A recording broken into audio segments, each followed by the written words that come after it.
أعوذ بالله من الشيطان الرجيم.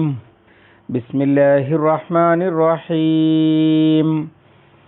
وأنكحوا الأيام منكم والصالحين من عبادكم وإمائكم إن يكونوا فقراء يغنيهم الله من فضله والله واسع عليم. صدق الله العظيم. സൂറത്തു നൂർ 32. വഅൻകിഹു, നിങ്ങൾ വിവാഹം ചെയ്തു കൊടുക്കുകയും ചെയ്യുവീൻ. അൽ അയാമാ മിൻകും, നിങ്ങളിൽ നിന്ന് ഇണയില്ലാത്ത പുരുഷന്മാരെയും സ്ത്രീകളെയും. ഐമ് എന്നതിൻ്റെ ബഹുവചനമാണ് അയാമ. ഇണയില്ലാത്ത ആണിനും ഇണയില്ലാത്ത പെണ്ണിനും അത് പറയും. പൊതുവെ ആ വാക്ക് ഉപയോഗിക്കാറുള്ളത് വിധവകളെ കുറിച്ചാണ്. പക്ഷേ വിധവകൾ മാത്രമല്ല, എല്ലാവരുമാണ്, ഇണയില്ലാത്ത എല്ലാവരും. വസ്വാലിഹീന, സദ്വൃത്തരെയും. മിൻ ഇബാദിക്കും വ ഇമായിക്കും, നിങ്ങളുടെ മിൻ ഇബാദിക്കും, നിങ്ങളുടെ അടിമകളിൽ നിന്ന്. വ ഇമായിക്കും, നിങ്ങളുടെ അടിമ സ്ത്രീകളിൽ നിന്നും. ഈ യകൂനു ഫുഖറാ, അവർ ദരിദ്രരാണെങ്കിൽ. യുഗ്നിഹിമുല്ലാഹു, അള്ളാഹു അവരെ ഐശ്വര്യവാന്മാരാക്കും. മിൻ ഫദ്ലിഹി, അവൻ്റെ ഔദാര്യത്തിൽ നിന്ന്. വല്ലാഹു വാസിഉൻ, അള്ളാഹു വിശാലനാകുന്നു. അലീമുൻ, എല്ലാം അറിയുന്നവനുമാകുന്നു. വ്യഭിചാരത്തിൻ്റെ നിരോധനം, അതുപോലെ കടുത്ത ശിക്ഷ, വ്യഭിചാര ആരോപണത്തിൻ്റെ ശിക്ഷ, പിന്നെ വ്യഭിചാരത്തിലേക്ക് നയിക്കുന്ന തരത്തിലുള്ള നടപടിക്രമങ്ങളുടെ വിലക്ക്, ഇതൊക്കെയാണ് ഇതുവരെയുള്ള ആയത്തുകളിൽ വന്നത്. ഇതിലേക്കൊക്കെ മനുഷ്യനെ പ്രേരിപ്പിക്കുന്നത് സീനത്ത് നോക്കാനും അതുപോലെ അതിലേക്ക് താല്പര്യമെടുക്കാനും ഒക്കെ മനുഷ്യനെ പ്രേരിപ്പിക്കുന്ന അടിസ്ഥാന ഘടകമെന്ന് പറയുന്നത് മനുഷ്യൻ്റെ സഹജ വികാരമായ ലൈംഗിക താല്പര്യമാണല്ലോ. അതിനെ അടിച്ചമർത്താനല്ല അള്ളാഹുവിൻ്റെ ദീൻ ഇതൊക്കെ പറഞ്ഞത്. പകരം ഹലാലായ വിധത്തിൽ അതിനെ ഉപയോഗപ്പെടുത്തി പ്രയോജനപ്പെടുത്തുവാനാണ്. അഥവാ സമൂഹത്തിൻ്റെ വളർച്ചയ്ക്കും വികാസത്തിനും തലമുറകൾ ഉണ്ടാകാനും സ്വസ്ഥമായ കുടുംബജീവിതം സാധിക്കുവാനും ഒക്കെയുള്ള ഒരു പ്രേരണ എന്ന നിലയിൽ ലൈംഗിക താല്പര്യത്തെ പോസിറ്റീവായിട്ട് ഉപയോഗപ്പെടുത്തുകയാണ് അള്ളാഹുവിൻ്റെ ദീന് ചെയ്യുന്നത്. അടിച്ചമർത്താനല്ല, പകരം അതിനെ ശരിയായ വിധം വിനിയോഗിക്കാനാണ് അള്ളാഹു തആല കൽപ്പിക്കുന്നത്. അതുകൊണ്ട് തന്നെയാണ് വിവാഹം പ്രോത്സാഹിപ്പിക്കുന്ന ഒരുപാട് വർത്തമാനങ്ങൾ പരിശുദ്ധ ഖുർആനിൽ നമുക്ക് കാണാൻ കഴിയും. ഈ ആയത്തിൻ്റെ വിശദീകരണത്തിൽ പണ്ഡിതന്മാർ അത് ധാരാളമായി ഉദ്ധരിച്ചത് കാണാൻ കഴിയും. ഒന്ന്, വ്യഭിചാരം നിരോധിച്ചിരിക്കുമ്പോൾ തന്നെ അല്ലാഹു തആല ചെയ്ത ഒരു പണിയാണ് വിവാഹം പ്രോത്സാഹിപ്പിക്കുക എന്നത്. അതോടുകൂടി മനുഷ്യൻ്റെ ശാരീരിക വികാരങ്ങളുടെ പൂർത്തീകരണത്തിന് വഴിയുണ്ടാക്കും. ദീനുൽ ഇസ്ലാമിൻ്റെ തന്നെ പൊതുവിൽ തന്നെ ഉള്ള ഒരു പ്രത്യേകതയാണത്. അഹല്ലല്ലാഹുൽ ബൈഅ വ ഹറമ റിബ, കച്ചവടം ഹലാലാക്കിയിട്ട് പലിശ നിരോധിച്ചിരിക്കുന്നു. മോഷണത്തിന് കടുത്ത ശിക്ഷ വെച്ചിട്ട് അതേ സമയത്ത് ഫന്തഷിറു ഫിൽ അർളി വബ്തഗൂ മിൻ ഫദ്ലില്ല, വെള്ളിയാഴ്ച പോലും പണിക്ക് പോകാനും കച്ചവടത്തിനുമൊക്കെ പ്രോത്സാഹനം നൽകിയിരിക്കുന്നു. ഇങ്ങനെ ഹലാല് പ്രോത്സാഹിപ്പിക്കുകയും ഹറാമ് വിലക്കുകയും. യുഹില്ലു ലഹുമു ത്വയ്യിബാത്ത് വ യുഹരിമു അലൈഹിമുൽ ഖബായിസ്, അതിൽപ്പെട്ടതാണ് ഇതും. വ്യഭിചാരം പാടേ നിരോധിക്കുകയും എന്നാൽ വിവാഹത്തിന് എല്ലാവിധ പ്രോത്സാഹനങ്ങളും നൽകുകയും ചെയ്യുന്നു. ഒന്ന്, വിവാഹം കഴിക്കാനുള്ള ഉപദേശം കാണാൻ കഴിയും. യാ മഅ്ശറ ശബാബ് മനിസ്തതാഅ മിൻകുമുൽ ബാഅത ഫല്യതസവ്വജ്, ഓ യുവാക്കളെ, നിങ്ങളിൽ ശേഷിയെത്തിയവർ വിവാഹം കഴിക്കട്ടെ. ഫഇന്നഹു അഗല്ലുൽ ലിൽ ബസർ വഅഹ്സനുൽ ലിൽ ഫർജ്, അതാണ് ദൃഷ്ടി താഴ്ത്താനും ചാരിത്രം സംരക്ഷിക്കുവാനും ഏറ്റവും യുക്തമായിട്ടുള്ളത്. വമല്ലം യസ്തതി ഫഅലൈഹി ബിസ്സൗമു ഫഇന്നഹു ലഹു വിജാഉൻ, ലൈംഗിക താല്പര്യം അടക്കി നിർത്താൻ പ്രയാസപ്പെടുന്നവൻ നോമ്പെടുക്കട്ടെ എന്ന് വരെ. അപ്പം അങ്ങനെ വിവാഹം കഴിക്കാൻ ആഹ്വാനം ചെയ്യുകയാണ്. അതുതന്നെയാണ് ഈ ആയത്തിൽ അതിൻ്റെയും അല്പം മുന്നോട്ട് കടന്നു. അത് യുവാക്കളോട് വിവാഹം കഴിക്കാൻ ആഹ്വാനം ചെയ്യുകയാണെങ്കിൽ ഇത് വിവാഹം കഴിക്കാൻ സാധ്യമാകാത്തവരെ വിവാഹം കഴിപ്പിക്കാൻ ഇസ്ലാമിക സമൂഹത്തെ ഉത്ബോധിപ്പിക്കുകയാണ്. ഇതിൻ്റെ അടിസ്ഥാനത്തിൽ വിവാഹത്തിൻ്റെ ഹുക്മ് പണ്ഡിതന്മാർ ചർച്ച ചെയ്തത് കാണാൻ കഴിയും. വിവാഹം കഴിക്കാതിരിക്കൽ റസൂൽ സല്ലല്ലാഹു അലൈഹി വസല്ലമയുടെ സുന്നത്തിന് വിരുദ്ധമാണ്. ഭക്തിയുടെ പേരിൽ വിവാഹം കഴിക്കുകയില്ല എന്ന് തീരുമാനിച്ച ആളെ റസൂൽ സല്ലല്ലാഹു അലൈഹി വസല്ലമ തിരുത്തിയിട്ട് പറഞ്ഞത്, ഞാൻ വിവാഹം കഴിച്ചിട്ടുണ്ട്, അതുപോലെ ഭാര്യമാരുമായി ബന്ധപ്പെടാറുമുണ്ട്. മൻ റഗിബ അൻ സുന്നത്തി ഫലൈസ മിന്നി. വേറെ വിഷയങ്ങളുണ്ട് ഹദീസിൽ, ചുരുക്കുകയാണ്. എൻ്റെ സുന്നത്തിനെ വെറുക്കുന്നവൻ എന്നിൽപ്പെട്ടവനല്ല. അഥവാ ഭക്തിയുടെ പേരിൽ വിവാഹം കഴിക്കുകയില്ല, ഒറ്റയ്ക്ക് ജീവിച്ചോളാം എന്ന് വിചാരിച്ച് ജീവിക്കുന്നവൻ അവൻ റസൂൽ സല്ലല്ലാഹു അലൈഹി വസല്ലമയുടെ സുന്നത്തിനെ ചര്യയെ വെറുക്കുന്നവനും ഇസ്ലാമിൽ അതിന് സ്ഥാനമില്ല എന്നർത്ഥം. എന്നാൽ ബാധ്യത ഏറ്റെടുക്കാൻ കഴിയുമോ എന്നതിൻ്റെ പേരിൽ വിവാഹം പേടിക്കുന്നു. വിവാഹത്തിൻ്റെ ഹുക്മ എന്താണ്? വിവാഹത്തിൻ്റെ ഹുക്മ ഇമാം ഷാഫിയുടെ അഭിപ്രായത്തിൽ ജായിസാണ്, ഇമാം അബൂ ഹനീഫയുടെ അഭിപ്രായത്തിൽ സുന്നത്താണ്. ഇങ്ങനെയൊക്കെ പറഞ്ഞത് കാണാൻ കഴിയും. എന്നാൽ ഖുർആനിലും ഹദീസിലും അതിൻ്റെയും അപ്പുറം കടന്ന് അതിനെ പ്രേരിപ്പിക്കുന്നതാണ് ഈ ആയത്തുകളിലൊക്കെ കാണാൻ കഴിയും. അതുകൊണ്ട് തന്നെ ചില പണ്ഡിതന്മാർ വങ്കിഹുൽ അയാമ മിൻകും വസ്വാലിഹീന മിൻ ഇബാദിക്കും വ ഇമായിക്കും, ഈ വിവാഹം കഴിപ്പിക്കുക എന്നത് നിർബന്ധമാണ് എന്ന് പറഞ്ഞിട്ടുണ്ട്. നിർബന്ധമാണ് എന്ന് പറയുമ്പോൾ അത് നടക്കുകയില്ല, പ്രായോഗികമാകില്ല, പറയാനേ പറ്റുകയുള്ളൂ. അഥവാ ഒരാൾ വിവാഹം കഴിക്കണമെങ്കിൽ അയാൾ കബിൽതു മിൻക നിക്കാഹ എന്ന് പറയണമല്ലോ. അത് മറ്റൊരാളുടെ നിർബന്ധത്തിൽപ്പെട്ടതാകുക എന്നത് നടക്കുകയില്ല. അതേസമയത്ത് വിവാഹം കഴിക്കുവാൻ പ്രേരിപ്പിക്കുക എന്നത് വലിയ പുണ്യകർമ്മം മാത്രമല്ല, ചെയ്യേണ്ട ബാധ്യതയാണ് എന്ന് ഈ ആയത്ത് കുറിക്കുന്നുണ്ട്. വങ്കിഹുൽ അയാമ മിൻകും ബസ്സ എന്ന് പറഞ്ഞത് ഈ വിവാഹം കഴിക്കാൻ കഴിയാതെ വിഭാര്യരായി കഴിയുന്ന അല്ലെങ്കിൽ ഒറ്റയാളുകളായിട്ട് കഴിയുന്ന ആളുകളെ നിങ്ങൾ വിവാഹം കഴിപ്പിക്കൂ എന്നാണ്. കഴിപ്പിക്കാൻ വേണ്ടി അവരെ സഹായിക്കുക. അതിൽ കൂടുതൽ ബാധ്യതയുള്ളവർക്ക് കൂടുതൽ നിർബന്ധങ്ങളുണ്ടാകും. ഉദാഹരണമായിട്ട് മക്കളെ കൊണ്ട് പെൺമക്കളെ വിവാഹം കഴിപ്പിക്കുക എന്നത് വലിയുകളുടെ നിർബന്ധ ബാധ്യതയായി തീരുന്ന കാര്യമാണ്. അത് ഒരുപാട് സ്ഥലത്ത് റസൂൽ സല്ലല്ലാഹു അലൈഹി വസല്ലം അത് പറഞ്ഞത് കാണാൻ കഴിയും. പെൺകുട്ടികളെ വളർത്തലും വിവാഹം കഴിപ്പിച്ച് അയക്കലും. അങ്ങനെ വിവാഹിതരായി ജീവിക്കാൻ പെൺകുട്ടികളെ സഹായിക്കണം എന്ന് പറയുന്ന കാര്യം ഖുർആനിൽ വേറെയും കാണാൻ കഴിയും. ഉദാഹരണമായി സൂറത്തുൽ ബഖറയിൽ വൈദാ തല്ലഖ്തുമുൻ നിസാ ഫബലഗന അജലഹുന്ന ഫലാ തഅലുലുഹുന്ന യൻകിഹ്ന അസ്വാജഹുന്ന ഇദാ തറാലു ബൈനഹും ബിൽ മഅറൂഫ്.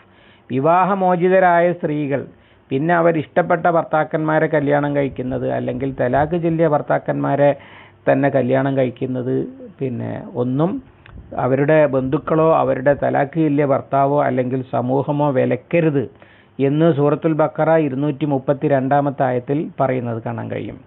അതുപോലെ തന്നെ സൂറത്തുൽ നിസാഇൽ യാ അയ്യുഹല്ലദീന ആമനൂ ലാ യഹില്ലു ലക്കും അൻ തിരിസുൻ നിസാഅ കർഹ വലാ തഅദലുഹുന്ന ലിതദ്ഹബൂ ബിബഅദി മാ ആതൈതുമുഹുന്ന. നിങ്ങൾ സ്ത്രീകളുടെ സ്വത്തുമായിട്ട് അവർ പോകും, നിങ്ങൾക്ക് പോകാൻ വേണ്ടി അവരെ വിവാഹം കഴിക്കാൻ അനുവദിക്കാതെ തടഞ്ഞിടരുത് എന്ന് പറഞ്ഞത് കാണാൻ കഴിയും. വിവാഹത്തിന് വലിയൻ്റെ സമ്മതം വേണം പെൺകുട്ടിക്ക് വിവാഹം കഴിക്കാൻ. എന്നാൽ വലിയ മനഃപൂർവ്വം ദ്രോഹിക്കുവാൻ വേണ്ടി ന്യായമല്ലാത്ത കാരണങ്ങളാൽ വിവാഹം കഴിപ്പിക്കുകയില്ല എന്ന് തീരുമാനിച്ചാൽ പിന്നെ അവൾക്ക് ഖാദിയെ സമീപിക്കാം, കോടതിയെ സമീപിക്കാം, ഭരണകൂടത്തെ സമീപിക്കാം, അല്ലെങ്കിൽ അവൾക്ക് ആർക്കും വക്കാലത്ത് കൊടുക്കാം, ഇന്നയാളെ കൊണ്ട് എന്നെ വിവാഹം കഴിപ്പിക്കണം എന്ന് വക്കാലത്ത് കൊടുക്കാം. ഉത്തരവാദപ്പെട്ട വലിയ അത് ചെയ്യുകയാണെങ്കിൽ വലിയാണ് പെൺകുട്ടിയുടെ കാര്യത്തിൽ അതിൻ്റെ ഉത്തരവാദി. ഇനി അല്ല പിന്നെ വലിയ തന്നെ വിവാഹം കഴിച്ചു കൊടുക്കുകയാണെങ്കിലും പെൺകുട്ടികളുടെ സമ്മതം ആവശ്യമാണ് എന്ന് നബി സല്ലല്ലാഹു അലൈഹി വസല്ലമ പഠിപ്പിച്ചത് കാണാൻ കഴിയും. ഇനി രണ്ടാമത്തേത് ആൺകുട്ടികൾക്ക് സമ്മതം ആവശ്യമില്ല, എങ്കിലും അവരെ സഹായിക്കുകയും പ്രേരിപ്പിക്കുകയും ഒക്കെ ചെയ്യുന്നതാണ് നേരത്തെ പറഞ്ഞ യാ മാശറ ഷബാബ് എന്ന് പറഞ്ഞ ഹദീസിൻ്റെയും തേട്ടം. അങ്ങനെ ആളുകളെ അതിന് പ്രേരിപ്പിക്കുക എന്നത് അവരുടെ രക്ഷിതാക്കളും അതുപോലെ പൊതുവായി ഇസ്ലാമിക സമൂഹവും ചെയ്യേണ്ട കാര്യമാണ്. മറ്റൊരു കാര്യം, ഇവിടെ ഈ അയാമ മിൻകും നിങ്ങളിൽ നിന്നുള്ള ഭർത്താവോ ഭാര്യയോ ഇല്ലാതെ കഴിയുന്ന സ്ത്രീകളും പുരുഷന്മാരെയും നിങ്ങൾ വിവാഹം കഴിപ്പിക്കുക എന്ന് പറഞ്ഞതിൽ പണ്ഡിതന്മാർ പലരും അമുസ്ലിങ്ങളെ കൂടി ഉൾപ്പെടുത്തുന്നുണ്ട്. കാരണം അമുസ്ലിങ്ങളായ ആളുകൾ വിവാഹം കഴിക്കാതെ ജീവിക്കുകയാണെങ്കിൽ അത് മൊത്തം സമൂഹത്തിനെ ദോഷകരമായി ബാധിക്കുന്നതാണ്. ഇസ്ലാമിക സമൂഹം എന്ന് പറയുമ്പോൾ അമുസ്ലിങ്ങളും കൂടി ജീവിക്കുന്ന ഒരു സമൂഹമാണ് എന്ന് ഇപ്പം മതരാഷ്ട്രവാദം എന്ന് പറഞ്ഞ് നടക്കുന്ന ആളുകൾക്ക് അറിയില്ലല്ലോ.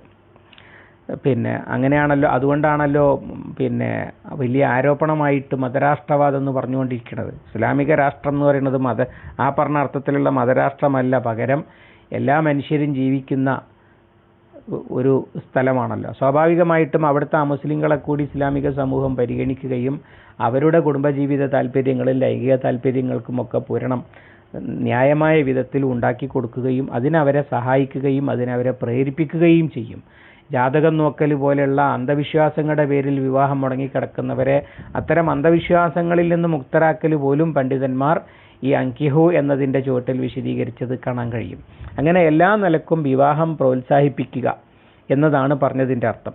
അത് അയാമാമിക്കും വസാലിഹീന മിൻ ഇബാദിക്കും വ ഇമായിക്കും, അടിമകളായ സ്ത്രീ പുരുഷന്മാരിലെ സജ്ജനങ്ങളെ എന്ന് പ്രത്യേകം പറഞ്ഞിരിക്കുന്നു. കാരണം എന്താണെന്ന് വെച്ചാൽ, ഈ അടിമ ദുഷ്ടനാണെങ്കിൽ അല്ല ചീത്തയാണെങ്കിൽ, ചീത്ത ജീവിതം നയിക്കുന്ന അന്നുണ്ടായിരുന്നൊരു സാഹചര്യമാണ്. അടിമകൾ ലക്കും ലഗാനവും ഇല്ലാതെ ജീവിതം നയിക്കുന്ന സ്ഥിതിയുണ്ട്. അങ്ങനത്തെ ആളുകളെ, സാലിഹായ ആളുകളെ കൊണ്ട് കല്യാണം കഴിപ്പിച്ചാൽ അവരുടെ ജീവിതം കൂടി തകരുന്ന തരത്തിലും അത് ചിലപ്പോൾ വലിയ അരുതായ്മകളിലേക്കും വ്യഭിചാരത്തിലേക്കുമൊക്കെ കൊണ്ടെത്തിക്കുന്ന സ്ഥിതി ഉണ്ടാവുകയൊക്കെ ചെയ്യും. അതുകൊണ്ടാണ് സാലിഹീന എന്ന് പ്രത്യേകം എടുത്തു പറഞ്ഞിട്ടുള്ളത്. സാലിഹീന മിൻ ഇബാദിക്കും വ ഇമായിക്കും, അവരെ വിവാഹം കഴിപ്പിച്ച് അടിമകളല്ലാതെയാക്കുവാനുള്ള അള്ളാഹുവിൻ്റെ ഒരു തന്ത്രവും കൂടിയാണ്. കുടുംബജീവിതത്തിലേക്ക് കൊണ്ടുപോയി അടിമത്തത്തിൽ നിന്ന് മോചിപ്പിക്കുക എന്ന് പറയുന്നത് വളരെ നല്ലൊരു കാര്യമായിട്ട്, അടിമത്ത മോചനം എന്ന് പറയുന്നത് അള്ളാഹു താല പറഞ്ഞത് കാണാൻ കഴിയും. അത് നബി സല്ലല്ലാഹു അലൈഹി വസല്ലമ പറയുന്നുണ്ട്, 3 ആളുകളുടെ പ്രാർത്ഥന അള്ളാഹു താല സ്വന്തം ബാധ്യതയായിട്ട് ഏറ്റെടുത്തിരിക്കുന്നു. ആരൊക്കെയാണ്? സലാസത്തുൻ ഹഖ്ഖുൻ അലല്ലാഹി അഉനുഹും, 3 ആളുകൾ, അവരെ അള്ളാഹുവിൻ്റെ ബാധ്യതയാണ് അവരെ സഹായിക്കുക എന്ന്. അതാരൊക്കെയാണ്? ഒന്ന് അന്നാക്കിഹുൻ യുരീദുൽ അഫാഫ, മാന്യനായി ജീവിക്കുവാൻ വേണ്ടി വിവാഹം കഴിക്കുന്നവൻ. വൽ മുക്കാത്തിബു യുരീദുൽ അദാ, കൊടുത്തു വീട്ടാൻ ഉദ്ദേശിച്ചുകൊണ്ട് മോചനപത്രം എഴുതുന്നവൻ. വൽ ഗാസി ഫീ സബീലില്ലാഹ്, അള്ളാഹുവിൻ്റെ മാർഗത്തിൽ യുദ്ധം ചെയ്യുന്നവൻ. ഇവരൊക്കെ സഹായിക്കുക എന്നത് അള്ളാഹു താല അതിൻ്റെ ബാധ്യതയായിട്ട് ഏറ്റെടുത്തിട്ടുള്ളതാണ് എന്നാണ് നബി സല്ലല്ലാഹു അലൈഹി വസല്ലമ പഠിപ്പിക്കുന്നത്. അതുകൊണ്ട് തന്നെ അള്ളാഹു അവൻ്റെ ഭാഗത്താണ്. ചാരിത്രം ആഗ്രഹിച്ചുകൊണ്ട് വിവാഹം കഴിക്കുന്നവരെ സഹായിക്കുകയാണ് അള്ളാഹു താല ചെയ്യുക എന്ന് പറയുന്നത്. ഈ യകൂനു ഫുഖറാ യുഗ്നിഹിമുല്ലാഹു മിൻ ഫദ്ലിഹി, വിവാഹം കഴിക്കാൻ സാമ്പത്തിക ശേഷി ഇല്ലാത്തവരാണെങ്കിൽ, അവർ ദരിദ്രരാണെങ്കിൽ അത് നിങ്ങൾ നോക്കണ്ടെന്നർത്ഥം. നബി സല്ലല്ലാഹു അലൈഹി വസല്ലമ ഉടുക്കാൻ ഒരു തുണി മാത്രമുള്ളവനെ വിവാഹം കഴിപ്പിച്ചത് ഹദീസിൽ സഹിഹായി വന്നിട്ടുണ്ട്. അങ്ങനെ മഹറായിട്ട് നിശ്ചയിച്ചത് ഇവൻ പഠിച്ച ഖുർആൻ അവൾക്ക് പഠിപ്പിച്ചു കൊടുക്കുക എന്നുള്ളതായിരുന്നു. കാരണം ഒരു ഇരുമ്പിൻ്റെ മോതിരമുണ്ടോ എന്ന് നോക്കാൻ പറഞ്ഞു, അതുപോലും ഒരു കമ്പിക്കഷ്ണം വളച്ചതുപോലും അയാളുടെ കയ്യിലില്ല, അങ്ങനത്തെ ദരിദ്രൻ. പക്ഷേ എന്നിട്ടും റസൂൽ സല്ലല്ലാഹു അലൈഹി വസല്ലമയെ കല്യാണം കഴിക്കണമെന്ന് ആഗ്രഹിച്ച പെണ്ണിനെയാണ് റസൂല് വേണ്ടെന്ന് വെച്ചിട്ട് ആ പാവം മനുഷ്യന് കല്യാണം കഴിച്ചു കൊടുക്കുന്നത്. എത്രത്തോളമുണ്ട് ഈ വിഷയത്തിലെ പ്രോത്സാഹനം എന്ന് നമ്മൾ മനസ്സിലാക്കാവുന്നൊരു സംഭവമാണ്. അതാണ് ഈ യകൂനു ഫുഖറാ യുഗ്നിഹിമുല്ലാഹു മിൻ ഫദ്ലിഹി.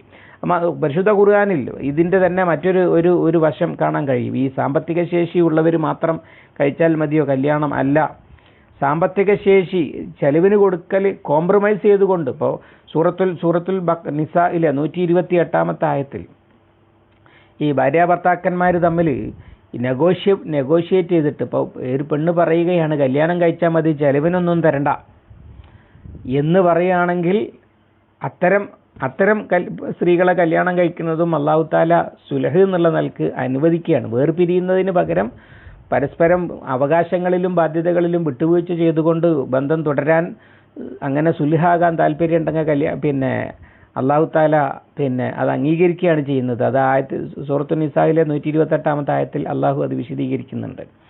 അത് വെച്ചിട്ട് ഇതും ചെയ്യാൻ കഴിയും. അഥവാ സാമ്പത്തിക ശേഷിയില്ലാത്ത ഒരു പുരുഷന് സാമ്പത്തികമായി പരിഗണന വേണ്ടതില്ലാത്ത പെണ്ണുങ്ങൾ ഉണ്ടാകും. നല്ല വരുമാനമുള്ളവരോ സമ്പന്നരോ ഒക്കെ ആയ ആളുകൾ അവരാരെങ്കിലും ഒന്ന് കല്യാണം കഴിച്ചാൽ മതി. വേറെ എന്തോ കാരണത്തിൻ്റെ പേരിൽ, ചിലപ്പോൾ സൗന്ദര്യത്തിൻ്റെ പേരിലോ അതുപോലുള്ള കാരണങ്ങളുടെ പേരിലോ ഒക്കെ കല്യാണം കഴിക്കാതെ നിൽക്കുന്ന ആൾക്കൊരാളെ കിട്ടിയാൽ മതി. അങ്ങനെയാണെങ്കിൽ ദരിദ്രരായ ആളുകൾക്ക് അത് തുണയാകുകയും അത് സഹായകമാകുകയും ചെയ്യും. അപ്പോൾ അതിൽ പോലും വിട്ടുവീഴ്ച ചെയ്യാൻ, എന്നിട്ട് ദാമ്പത്യം നിലനിർത്താൻ അല്ലാഹു തആല സന്നദ്ധനാണ് എന്നാണ് ഇവിടെ ഈ യകൂനു ഫുഖറാ യുഗ്നിഹിമുല്ലാഹു മിൻ ഫദ്ലിഹി. അല്ലാഹു തആല കല്യാണം കഴിക്കുന്നവരൊക്കെ സമ്പന്നരാക്കുന്നല്ല, സ്വാഭാവികമായി ഈ ഫദ്ൽ എന്ന് പറഞ്ഞത് നേരത്തെ നമ്മൾ വിശദീകരിച്ചിട്ടുണ്ട്. പണിയെടുത്താൽ കിട്ടുന്ന അള്ളാഹുവിൻ്റെ നിഅമത്തിനാണ് പൊതുവെ അള്ളാഹ് ഫദ്ൽ എന്ന് ഉപയോഗിക്കുക. അങ്ങനെ കുടുംബജീവിതം നയിക്കുമ്പോൾ അതിൽ സ്വാഭാവികമായിട്ടും അവന് അധ്വാനിക്കാനും സമ്പാദിക്കാനും ഒക്കെയുള്ള പ്രേരണയുണ്ടാകും. അങ്ങനെ അതിലൂടെ മനുഷ്യർ ഐശ്വര്യവാന്മാരായി മാറുകയും ചെയ്യും. പിന്നീട് മക്കളുണ്ടാകും, അവരും സമ്പാദിച്ച മാതാപിതാക്കളെ നോക്കുന്ന അവസ്ഥയൊക്കെ ഉണ്ടാകും. അതുകൊണ്ട് എങ്ങനെയെങ്കിലുമൊക്കെ ആളുകളെ വിവാഹം കഴിപ്പിച്ച് വ്യഭിചാരത്തിൽ നിന്ന് മുക്തരാക്കണം എന്നാണ് പറഞ്ഞതിൻ്റെ താല്പര്യം. നമ്മുടെ ആധുനിക കാലത്ത് ഇത് വലിയ വിഷയമാണ്. വിവാഹം എന്ന് പറയുന്നത് ഒരുപാട് ആചാരങ്ങളും മാമൂലുകളും താങ്ങാൻ കഴിയാത്ത ബാധ്യതകളും ചെലവുകളും എല്ലാം കൂടി ഉണ്ടാക്കി വിവാഹം വളരെ പ്രയാസകരമാക്കി തീർക്കുക. അതുപോലെ തന്നെ വിവാഹത്തെയും കുടുംബജീവിതത്തെയും ഒക്കെ വളരെ മോശമാക്കിക്കൊണ്ടുള്ള തമാശകളും ഫലിതങ്ങളും കഥകളും അങ്ങനെയൊക്കെയുള്ള പോസ്റ്റുകളും ഒക്കെ പ്രചരിച്ചു കൊണ്ടിരിക്കുക. അങ്ങനെ വിവാഹം വലിയ ഏടാകൂടമാണെന്ന് ചിന്തിക്കുക. അതിൻ്റെയൊക്കെ ഫലം എന്താണ്? വ്യഭിചാരം പ്രചാരത്തിൽ വരിക, വ്യഭിചാരം വർദ്ധിക്കുക എന്നതാണ്. വ്യഭിചാരം ഇല്ലാതെയാകുവാൻ വേണ്ടി അല്ലാഹു സുബ്ഹാനഹു വതആല ചെയ്ത കാര്യങ്ങളിൽ ഒന്നാണ് വിവാഹം എളുപ്പമാക്കുക എന്നത്. വല്ലാഹു വാസിഉൻ അലീം, അല്ലാഹു വിശാലനും എല്ലാം അറിയുന്നവനുമാണ് എന്ന് പറഞ്ഞതിൻ്റെ അർത്ഥം എന്താണ്? അല്ലാഹു ഒട്ടും കുടുസ് ചിന്താഗതിക്കാരനല്ല. എല്ലാവരെയും ധന്യരാക്കാൻ കഴിവുള്ളവനാണ് അല്ലാഹു. അതിന് ധന്യരാക്കാൻ മടിയില്ലാത്തവനുമാണ് അല്ലാഹു. ഇതൊക്കെ വിശാലതയാണ്. അലീം, എല്ലാവരുടെ എല്ലാ അവസ്ഥാന്തരങ്ങളും അറിയുന്നവനുമാണ്. ഇങ്ങനെയുള്ള വാൽക്കഷ്ണങ്ങൾക്ക് പൊതുവിൽ തന്നെ ഖുർആനിൽ മറ്റൊരു താല്പര്യമുണ്ട്. അതെന്താണ്? അള്ളാഹു അവൻ്റെ സിഫത്ത് പറയും. അത് തഖല്ലഖൂ ബി അഖ്ലാഖില്ല, അള്ളാഹുവിൻ്റെ സ്വഭാവത്തിൽ നിന്ന് നിങ്ങൾ സ്വഭാവം രൂപീകരിക്കണം എന്ന് പറഞ്ഞു നബി സല്ലല്ലാഹു അലൈഹി വസല്ലം. അള്ളാഹിനെ കണ്ട് പഠിക്കണം എന്ന് പറഞ്ഞാൽ യജമാനനായ അള്ളാഹു ഇത്തരം വിഷയങ്ങളിലൊക്കെ വളരെ ഉദാരമനസ്കനാണ്, വാസിയാണ്, അലീം. അറിഞ്ഞ് മറ്റുള്ളവർ എന്തുകൊണ്ടാണ് കല്യാണം കഴിക്കാത്തത്, എന്തുകൊണ്ടാണ് ഒറ്റക്ക് കഴിയുന്നത് എന്നൊക്കെ അറിഞ്ഞു മനസ്സിലാക്കി അതിനനുസരിച്ച് നിങ്ങൾ പെരുമാറണം. എന്നിട്ട് അതിൽ വിശാല മനസ്കത കാണിക്കണം എന്നൊക്കെ ധ്വനിപ്പിക്കാൻ വേണ്ടിയാണ് ഇവിടെ അള്ളാഹുവിൻ്റെ ഈ സിഫത്ത് എടുത്തു പറഞ്ഞിരിക്കുന്നത് എന്ന് മനസ്സിലാക്കാൻ കഴിയും. വല്ലാഹു വാസിഉൻ അലീം എന്ന് പറയുന്നത് ഇണകളായി ജീവിക്കാൻ, ഇണകളായാണ് മനുഷ്യനെ സൃഷ്ടിച്ചിട്ടുള്ളത് എന്ന് അള്ളാഹു പറയുന്നുണ്ട്. യാ അയ്യുഹന്നാസ് തഖൂ റബ്ബക്കുമുല്ലാഹു അല്ലദീ ഖലഖക്കും മിൻ നഫ്സിൻ വാഹിദ വഖലഖ മിൻഹാ സൗജഹ. സ്വർഗ്ഗത്തിൽ ആദം അലൈഹിസ്സലാമിനെയും ഇണയെയുമായിട്ടാണ്, കുടുംബമായിട്ടാണ് അവിടെ. അതുപോലെ തന്നെ വമിൻ ആയാതിഹി അൻ ഖലഖലക്കും മിൻ അൻഫുസിക്കും അസ്വാജൻ ലിതസ്കുനു ഇലൈഹ വജഅല ബൈനക്കും മവദ്ദത്തൻ വറഹ്മ. കുടുംബജീവിതം അള്ളാഹു അവൻ്റെ ഒരു ആയത്ത് എന്ന നിലയിലാണ്, അഥവാ അള്ളാഹുവിനെ മനസ്സിലാക്കാൻ പറ്റുന്ന ഒരു അത്ഭുതമാണ് മനുഷ്യൻ്റെ കുടുംബജീവിതം. മറ്റൊരു ജന്തുക്കളിലും ഇത്ര വ്യാപകമായ തോതിൽ ഇണകളും ഇണയും തുണയുമായിട്ട് ജീവിക്കുകയും കുടുംബം പോറ്റുകയും ഭദ്രമായൊരു സമൂഹത്തിൻ്റെ അടിത്തറയായി വർത്തിക്കുകയും ചെയ്യുന്ന ഒരു കുടുംബജീവിതം മറ്റൊരു ജന്തുക്കളിലും നമുക്ക് കാണാൻ കഴിയില്ല. പരിമിതമായ ലൈംഗിക പങ്കാളികൾ, ജീവിത പങ്കാളികളൊക്കെ കാണാൻ കഴിയുന്നല്ലാതെ വളരെ വ്യവസ്ഥാപിതവും മനോഹരവുമായ ഒരു കുടുംബജീവിതം അത് മനുഷ്യൻ്റെ മാത്രം പ്രത്യേകതയാണ്. അത് അള്ളാഹുവിൻ്റെ ആയത്താണ്. മനുഷ്യൻ കുഴപ്പമുണ്ടാക്കൂലേ എന്ന് മലക്കുകൾ സംശയം ചോദിക്കുമ്പോൾ ഇന്നി അലമു മാലാ തഅലമു, നിങ്ങൾക്കറിയാത്തത് എനിക്കറിയും എന്നൊക്കെ പറഞ്ഞ കൂട്ടത്തിൽ അതുപോലും ഉൾക്കൊള്ളുന്നതാണ്. ഇങ്ങനെ എല്ലാ നിലക്കുമുള്ള പ്രോത്സാഹനമാണ് അള്ളാഹുവിൻ്റെ ഭാഗത്തുനിന്ന് കാണാൻ കഴിയുക. അള്ളാഹു സുബ്ഹാനഹു വതആല അവൻ്റെ കലാം ശരിയായി പഠിക്കുവാനും പ്രാവർത്തികമാക്കുവാനും പ്രചരിപ്പിക്കുവാനും നമുക്ക് തൗഫീഖ് നൽകി അനുഗ്രഹിക്കുമാറാവട്ടെ. അല്ലാഹുമ്മ അല്ലിംനാ മാ യൻഫഉനാ വൻഫഅനാ ബിമാ അല്ലംതനാ റബ്ബനാ സിദ്നാ ഇൽമൻ വഫഹ്മൻ വദിഖ്ഖത്തൻ വനദറ. അല്ലാഹുമ്മ ജഅലിൽ ഖുർആന റബീഅ ഖുലൂബിനാ വനൂറ സുദൂരിനാ വജലാഅ ഹുസ്നിനാ വദഹാബ ഹമ്മിനാ വഗമ്മിനാ ربنا تقبل منا إنك أنت السميع العليم وتب علينا إنك أنت التواب الرحيم واغفر لنا يا غافر المذنبين وصلى الله على محمد وعلى آله وصحبه ومن تبعهم بإحسان إلى يوم الدين والحمد لله رب العالمين.